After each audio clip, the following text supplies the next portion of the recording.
¿Cómo le va? Me va bien. ¿Le va bien? Al país no, pero a mí sí. ¿Los pobres son pobres o los pobres, como dice el señor Fraga? Fraga está cagada, no le escuches más a Javier. Es muy amigo mío usted. Se fue por el otro lado. Pero fue el profesor de Praguey. Y bueno, los años pasan. O habla en boca de Praguey. No, habla, lo manda a hablar Praguey, le tiran un contrato y habla. Pero la verdad, pobre, yo soy amiguísimo de Javier. Pero ya no se lo puedo escuchar, lo escuché un ratito y me lo mandaron por YouTube. Me da lástima, mucha lástima. Es un hombre que está mal, no se da cuenta lo que dice. Pero quiere tener cámara. Sí, porque se lo piden, pero cada vez que habla se hunde más. Ayer era una cargada lo que le hacían. Quisiera ver cuán pobres son los pobres. Sí, es una cosa, viste, lamentable. O la otra vez cuando dijo, era una burbuja que la clase media se compre un celular. Son cosas que no tienen ni sentido decirlas. Yo recuerdo que no hace mucho porque pareciera que hiciera mucho con estos cambios de gobierno, ¿no? Sí. Pareciera que fue hace no sé cuántos años, pero hace muy poco tiempo el señor no daba notas. No daba notas porque no era necesario dar notas porque se veía todo, absolutamente todo. Y hoy también se ve todo, absolutamente todo. Digo, esta economía, ¿hasta cuánto se puede estirar? Es decir, ese estado económico. A ver, hay un tema que hay que tener en cuenta, que acá no estamos en presencia de una posible explosión, que a veces es mejor. Feo para la gente, pero mejor para tomar medidas más profundas. Esto es una lenta agonía. Esto, cada mes que pasa la situación empeora, no es que mejora. Y eso la gente es como que va acompañando, se va acomodando. Yo creo que el límite lo va a marcar la propia gente. La sociedad. Sí. ¿Y cuál es el desafío, Aldo, más significativo? El desafío más grande de los próximos 12 meses es la inversión privada, bajar la inflación y bajar el déficit fiscal. Si no logran esas tres cosas, ya está. Ahí no lo van a lograr en términos de lo que el país lo necesita. Pareciera que el señor Macri fue a esta gira, como dicen algunos muchachos del sindicalismo, fue a pasar el plato. Ahora, ¿pasó el plato y recogió algo? No, viene con los platos vacíos. A ver, yo quiero aclarar lo siguiente. Europa no nos tiene en el radar, ni a nosotros ni a toda América Latina. Exactamente. Europa está en su problema. Es un gran problema. ¿Para qué nos tiene en el radar Europa? Fundamentalmente Alemania, para vendernos equipamientos, darnos un crédito y los que ya están, proteger la inversión básicamente de Volkswagen, en menor medida Siemens, algo de Mercedes-Benz, que acá tiene una fábrica muy chica en Argentina, y nada más. Y alguna otra cosa más que se me queda en el camino, como alguna empresa de medicamentos o de limpieza. Pero no hay ningún proyecto de nuevos jugadores de inversión extranjera en Argentina, y menos de Alemania. Entonces, la gira, la verdad, es más marketing que realidad. No va a traer nada. Pero anuncios sí, pero plata no. Yo creo que nosotros, por nuestras edades, creo que tenemos bien en claro y hemos pasado por varias etapas donde nuestro país hace arriba, abajo, arriba, abajo. Pero ese arriba, abajo, siempre la construcción fue la base del desarrollo. ¿Por qué se promete, como se prometió en el gobierno anterior, que no se hizo absolutamente nada, solamente pareciera ser que se llevaron mucho dinero, nada más? Claro. ¿Por qué no se va por ese camino? A ver, yo creo que este va a ser un gobierno, el de Macri, que se va a destacar por la obra pública, porque es lo que sabe hacer. Macri, no el gobierno. Ellos saben hacer obra pública y saben cómo es ese negocio. Si hay un grupo que nació de la patria contratista a partir del 76 y se hizo muy grande, es el grupo SOCMA, Sociedad Macri, a través de empresas como Sideco, empresas como IEXA, que fueron muy eficientes Los en el militares, manejo. los militares hacían buenos caminos Sí, y buenos, y muy costosos. y muy también, costosos. porque, por ejemplo, la autopista del Buen Aire y la autopista del 25 oeste, del 25 de mayo, ¿no? la 25 de mayo, se hizo con un sistema de peaje. Los constructores fueron las empresas que acabo de nombrar y tenían una garantía del Banco Nación, Banco Provincia y Banco Ciudad que si el peaje no cubría el flujo de las cuotas que tenían que devolver por el crédito que le habían dado esos mismos bancos, no tenía que pagar la diferencia. Brigadier Cacciatore. Sí, señor. Y así fue, de tal manera que yo recuerdo en la década del 80 ya vuelta a la democracia, yo era director del Banco Provincia con Cafiero en la gobernación en el 87 y el principal conflicto que teníamos era con la empresa Sideco y venía Mauricio Macri, que era un joven ingeniero al banco, a hablar con nosotros para reclamar la garantía del crédito por el Camino del Buen Aire y por la autopista Cacciatore. Lo mismo pasó con la Panamericana. Digamos, saben armar los negocios, con lo cual lo que voy a lo siguiente. No quiero entrar ¿Tenemos en posibilidades? Entonces, digo, no, yo creo que en el corto plazo Argentina va a tener una pequeña reactivación en la economía derivada de dos cosas: el aumento de la obra pública y la inversión privada en el sector agrícola. O sea, el campo ya está invirtiendo. Ahora, ¿eso qué significa? Puede significar que para fin de año genere entre 80 y 100.000 puestos de trabajo, ambas cosas, y tengamos una demanda de maquinarias agrícolas, de transporte automotor para el campo tipo camionetas y demás, que entra a mover la economía.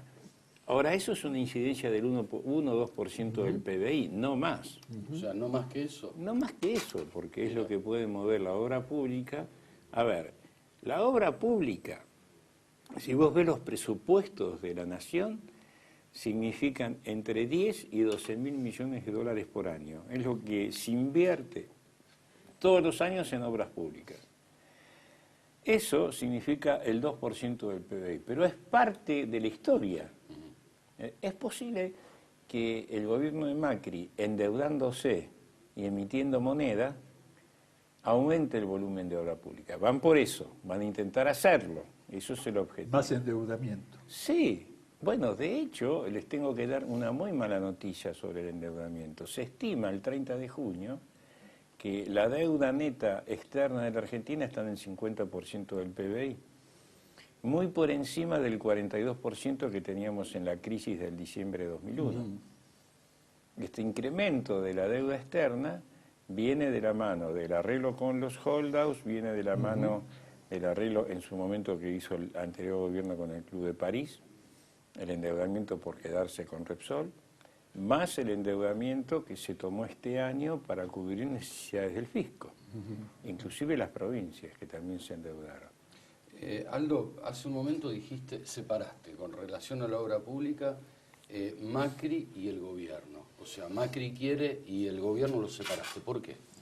No, lo que yo quise decir con ese comentario es que Macri sabe lo que es la obra pública, su expertise, es ingeniero, viene de una empresa muy eficiente, de una buena empresa. Yo quiero aclarar, yo no quiero entrar en un juicio de valor como hacen algunos dirigentes ya, que si Exa es del primo, del hermano, del Espíritu Santo.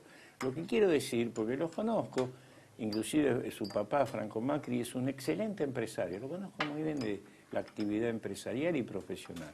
Es gente trabajadora. Piensen que Franco era un inmigrante, maestro mayor de obras, que empezó haciendo un edificio, 2, 3, y después se transformó en un gran constructor de obra pública. Y hizo una gran empresa, inclusive con inversiones muy importantes en Brasil, en el exterior, con alianzas en Italia con importantes empresas. Entonces, lo que quise decir es eso, el expertise de Mauricio es como si yo fuera presidente de la nación, voy a decir, bueno, el expertise mío es el financiero, bancario, monetario, y bueno, mira, en esto me encargo yo. O sea, Mauricio se va a encargar, a eso voy yo. El resto del gabinete está muy disperso. ¿Quedará ese gabinete? ¿O es hora de que los 6 meses se cumplan? Mira, yo creo que sí. Macri ha hecho una gran apuesta a un gabinete Deseos. de punto de vista CEOs profesionales que vienen de la actividad privada. Te habla un tipo que fue CEO de joven de muchas empresas privadas. Yo ingresé a la función pública ya de grande, siendo gerente general de un importante grupo empresario nacional. O sea que estás hablando ahora. Yo también militaba en política de joven, ¿no? En la juventud peronista, pero eso es otra cosa. Entonces, cuando vos estás en la actividad privada, tu objetivo ante tu jefe, que son los accionistas, los dueños de la empresa, es maximizar las utilidades. Entonces vos tenés que sentarte todos los meses, ver los schedules, los informes, cuánto vendí, qué costos tuve, cómo están los centros de área, costos por área, y decir, che, acá estamos ineficientes, sobra gente, afuera la gente, o adentro la gente, o me falta, hay que invertir. Son decisiones que involucran solo a la empresa y a sus dependientes. Y vos tenés que maximizar utilidades, porque cuanto más ganancias saques, mejor te van a pagar y más vas a desarrollarte. Cuando sos ministro, cambia la noción del negocio. El negocio es dar bienestar a la población. Ahí estamos, ahí va. No es maximizar las utilidades, es maximizar el bienestar de la gente. Mirar hacia abajo. Sí, y es lo que está faltando. Claramente, recién hablábamos de declaraciones de funcionarios de este gobierno o de algún ministro, algún economista asesor, ¿no? Que dicen cosas que son señales de alarma. Cuando alguien dice, si no tiene plata para cargar nafta, no llena el tanque, no sé cómo dijo. Sí. Es lo mismo que decirle a un pobre, si no tiene plata para comer, no coma. Exactamente. Salvo que querramos que todos los desocupados, al que tiene un flete, un taxi que necesita llenar el tanque para trabajar, lo empujemos entre los que no trabajan, digamos, es de locura.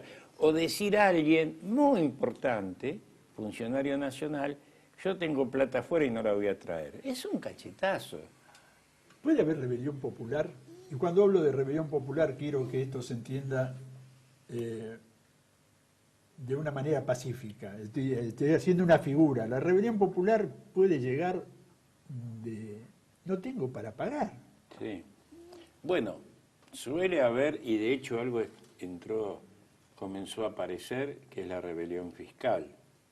Por ahí es el camino. El nivel de recaudación de los últimos 2 meses es la mitad de la inflación. A ver, la recaudación ¿cómo es esa? La recaudación está creciendo al 23% anual. Si yo tomo junio del 2016 contra junio del 2015, la recaudación nacional de impuestos subió un 23%. Y la inflación fue un 45% entre junio y junio. Quiere decir que la recaudación aumentó solo la mitad de lo que es la inflación. Es una pérdida de recaudación demasiado importante para que un Estado lo pueda soportar. Hay señales de alarma, ¿no? Hay señales de alarma bastante claras. Y vayamos a lo político. Lo político, que en este caso está la figura del peronismo. El peronismo que, junto con el sindicalismo, un sindicalismo que va camino a formalizar un tripartito, ¿no? Es decir, manejarse... Una unidad. Una unidad. El 22 de agosto. El 22 de agosto, con un previo el 5 de agosto. Así es. Donde se van a ir, se va a definir, ya está definido ese trío. Es decir, la fortaleza del movimiento obrero argentino, creo que la armonía posible del Partido Justicialista, estos son 2 frentes o son 2 posibilidades que tiene el gobierno de encaminar directamente, escuchar y empezar a caminar. A ver, el peronismo a nivel dirigentes está en una crisis profunda, no de la gente. La dirigencia es otra cosa. La dirigencia. Vos tenés el PJ, que es el tren fantasma, el pejotismo, Gioja, Scioli, impresentables. Tenés un sector muy importante que sigue siendo la columna vertebral, que es el sindicalismo. Gobernadores, intendentes, que es un eje institucional. Y una tercer pata, que es todo lo que es el peronismo que no fue K, o que habiendo sido K rompió con los K. Sí, los evitas que se volcaron, por ejemplo. Evita, el Frente Renovador, el sector de Diego Bocio, Pichetto, digamos, otro sector. Y después te queda el kirchnerismo puro, que trata de encolumnarse en el pejotismo Gio-Jascioli, pero que no se pueden ver entre ellos, con lo cual creo que el peronismo va camino a una unidad de acción. Creo que va a ser sigue siendo la columna vertebral, no la cabeza, como decía Perón, ¿no? El sindicalismo es la columna vertebral, pero no es la cabeza. La columna vertebral del movimiento, la pelea político-gremial justicialista, gobernadores, intendentes, una nueva generación de dirigentes, como el caso de Sergio Massa y algunos más, Urtubey, Bocio. Y después estamos un sector de dirigentes del peronismo, entre los cuales me incluyo, que estamos haciendo un armado para que en el 2017 todo confluya, sin el kirchnerismo y sin ese pejotismo, en un gran frente opositor, que inclusive podría llegar a estar Stolbizer, socialista. Y se la ve caminando con Sergio Massa por toda la provincia de Buenos Aires. Esa unidad, que yo la veo factible, hay que construirla, no es que esté ya construida. Hay un camino iniciado y veremos en qué termina. Hay una primera encuesta que daría que si eso se realiza, en la provincia de Buenos Aires es el 70% de los votos. Provincia de Buenos Aires, ¿no? ¿Qué número, no? ¿Sí? Espinosa, ¿existe en la provincia de Buenos Aires como presidente del PJ? Sí, existe. Espinosa es un dirigente que tiene una estructura y una zona muy importante, que es La Matanza. Creo, pero bueno, es una opinión mía, que Espinosa es uno de esos que están en el pejotismo, pero en este caso provincial, que para mí es muy recuperable y tendría que ser convocado y él aceptar a esta nueva unidad del peronismo, si querés llamarlo el peronismo del siglo XXI, democrático, republicano, moderno, participativo, y volcar las ideas históricas y las nuevas del peronismo sobre la mesa para que la sociedad tenga una opción. Perdón, Alberto, te faltó uno. ¿Randazzo? También, Florencio Randazzo es una persona que va a tener que definir él en qué lugar de estos espacios quiere estar. Te digo yo, pero te lo dice Piñanelli a nivel personal. No, personal, seguro, pero nadie. Tu opinión cuenta. A mí me gustaría que en ese caso, si Randazzo decide participar, que va a estar Urtubey por el lado de Salta, que hagamos una interna, una especie de paso entre todos esos sectores del peronismo. Y el que gana une y va para adelante. Y los otros acompañan. Una clásica del el que gana dirige en este caso y el que pierde acompaña. 1 minuto aproximadamente, es muy poco tiempo, pero la campaña está lanzada. Tanto la campaña del macrismo como la campaña en el peronismo, aunque se está armando, pero la campaña está. Sí, a ver, yo creo que se empezó a armar 2017. A ver, creo que todavía la gente no está para escuchar propuestas de campaña. La situación es muy complicada. O sea, yo salgo a hablar en una reunión con vecinos comunes de lo que pienso hacer en el 2017 y me van a decir, ¿y qué hacemos mañana? Exactamente. Porque la gente está muy complicada. Entonces, yo no necesito preguntar cuán pobres son los pobres. Yo sé cómo son pobres los pobres, históricamente, estructuralmente. Y no es una joda. Ser pobre no es un número más, es una desgracia más. No es justo que en la Argentina de hoy el 35% de la población sea pobre. Esto es un tema que no se justifica de ninguna manera. Entonces, tenemos que luchar por eso. Este es un gobierno que habla para el 50% de la población, el otro 50%, ¿qué hacen? Más de 50, ¿no? Por ahí. Bueno, es para dar un número, para no de mitad y mitad. El 50-50, decía Ali. Aldo, muchísimas gracias por su tiempo. Creo que nos quedan algunas cosas en carpeta. Habrá otra oportunidad. Habrá otra oportunidad porque creo que entre el peronismo y el macrismo, porque no hay una media, están estas dos puntas. Sí. Yo creo que esto es lo que va a definir el 2017. Muchas gracias por su tiempo. Al contrario. Gracias. Nosotros vamos a vender y cuando volvamos nos metemos también en otra parte de la economía y el consumo.